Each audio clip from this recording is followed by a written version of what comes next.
Saudara-saudara yang menjadi membenci Yusuf karena Yakub seperti nggak kapok. Dulu waktu dia masih muda juga dia mengalami kehidupan yang tidak enak karena dia menjadi anak emas siapa? Ayahnya, yaitu Ishak. Sedangkan dia menjadi anak emas Ribka, sementara Esau menjadi anak emas Ishak. Dan gara-gara itu dua saudara menjadi bertolak belakang, bahkan bertentangan satu dengan yang lain. Tapi sekarang dia kembali melakukan hal yang dulu dilakukan oleh ayah ibunya. Dia anak emaskan Yusuf dan menyepelekan anak-anak yang lain. Dan itu menjadi bencana buat Yusuf, tapi Yusuf tidak mengerti apa yang terjadi. Lalu saudara lihat, Yusuf bermimpi. Kita bisa merencanakan mimpi dia. Saudara pernah mimpi yang aneh-aneh?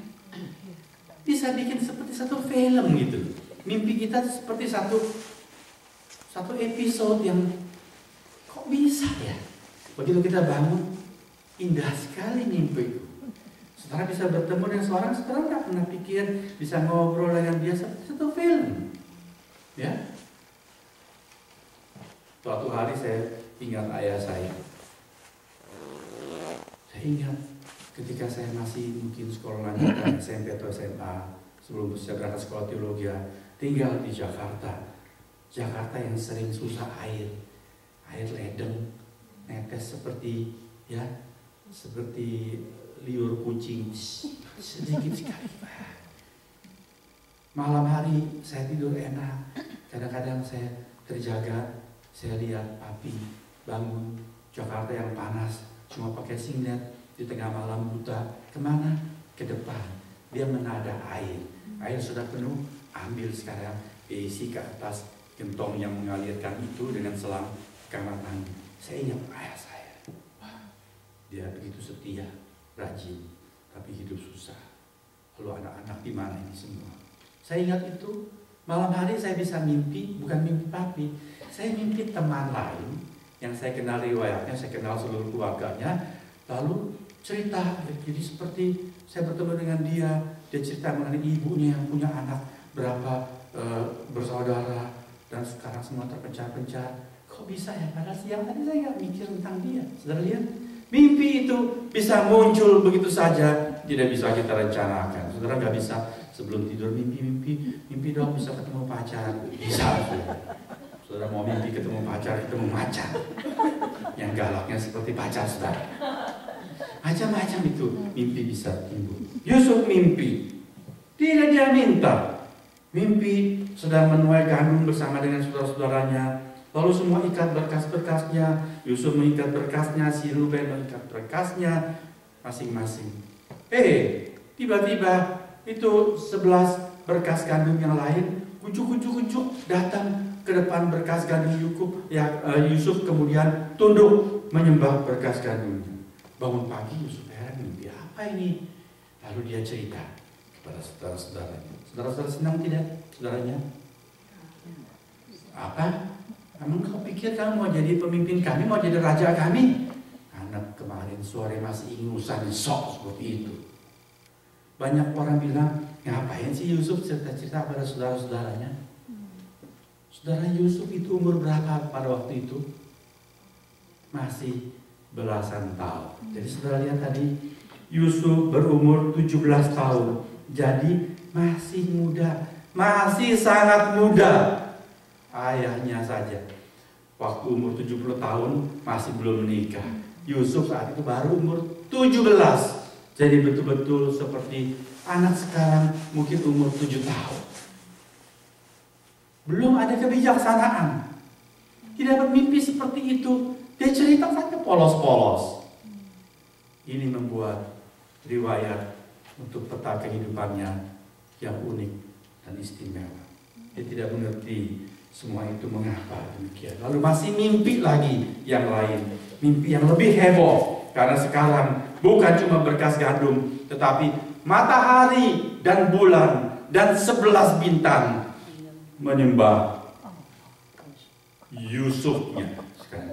Besok pagi dia cerita, Kali ini bukan koko-kokonya yang ngolyang, tapi siapa? Yakub. Yang bener gue. Apa kau pikir ayah ibumu harus menyembah kamu? Bintang bulan itu, si matahari dan bulan, apakah itu ayah ibunya harus menyembah kepada Yusuf? Saudara-saudaranya sangat benci kepada Yusuf. Tapi ini semua saudara-saudara, dia bukan keinginan Yusuf. Hanya itulah memang demikian riwayat hidupnya, demikian peta kehidupan. Waktu Yusuf melewati riwayat sampai di sini, bahkan selanjutnya di bagian firman yang hendak kita baca atau renungkan, saya yakin Yusuf itu tidak mengerti mengapa demikian terjadi. Tetapi untuk kita sekarang, kita tahu mengapa Yusuf mengalami itu semua. Mengapa saudara? Karena kalau saudara membaca kitab Kejadian sampai pasal-pasal menjelang akhir kitab ini, kita tahu ternyata semua itu untuk membuka jalan dan membawa Yusuf sampai ke mana? Sampai ke tahta Mesir. Dunia yang dikenal pada zaman itu mengalami bala kelaparan beberapa puluh tahun kemudian sejak peristiwa yang sedang kita ceritakan saat ini. Waktu itu Yusuf ada di sana. Dan Yusuf kemudian menjadi orang berkuasa yang kedua setelah Firaun. Firaun tidak tahu urusan apa-apa kecuali makanan yang dia suap dan kecuali permaisurinya. Yang lainnya itu adalah urusan Yusuf. Saudara bayangkan orang macam apa itu Yusuf pada waktu itu. Tetapi dia tidak bakal sampai ke Mesir kalau dia tidak melewati hari-hari dilahirkan ketika ayahnya sudah demikian lanjut. Dia anak emas kan. Mimpi yang muncul begitu saja diceritakan. Dan saudara-saudaranya yang benci dia. Saudara, itulah sebabnya kita mau belajar dari riwayat Yusuf. Ketika kita meninjau kehidupan pribadiku, pribadimu, melihat liku-liku kehidupan kita, ada saat-saat naik, ada saat-saat menyusuri lembah, ada saat-saat yang cerah, ada saat-saat yang susah. Bagaimana itu? Untuk apa semuanya? Kita tidak mengerti. Kita mau belajar dari kehidupan Yusuf. Kemudian saudara lihat berikutnya. Saya tidak bacakan bagian ini panjang. Ayahnya berkata kepada Yusuf, saudara-saudaramu sedang mengembalakan kambing domba dekat Sikhem. Sudah lama kau gak ada kabar. Marilah engkau kusuruh kepada mereka. Dan Yusuf menyaut, ya Bapak. Yusuf ini anak yang baik sekali, anak penurut. Meskipun dia anak emas, tapi dia tidak jadi malas atau hidup sembarangan dan kurang ajar. Dia anak yang penurut. Papanya mengatakan, mari engkau kusuruh, coba tengok saudara-saudaramu itu apa kabarnya. Yusuf tidak berkata, suruh seorang budak yang lain sajalah, aku mau main di sini. Tidak, dia berkata, ya Bapak. Dia pergi, dia menurut.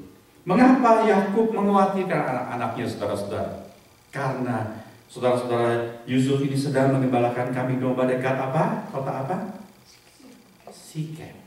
Saudara baca Alkitab, baca pelan-pelan, baca dengan teliti. Mengapa Yakub menjadi khawatir? Karena beberapa waktu sebelumnya pernah ada persoalan besar di Sikhem. Yakub punya anak perempuan bernama Dina.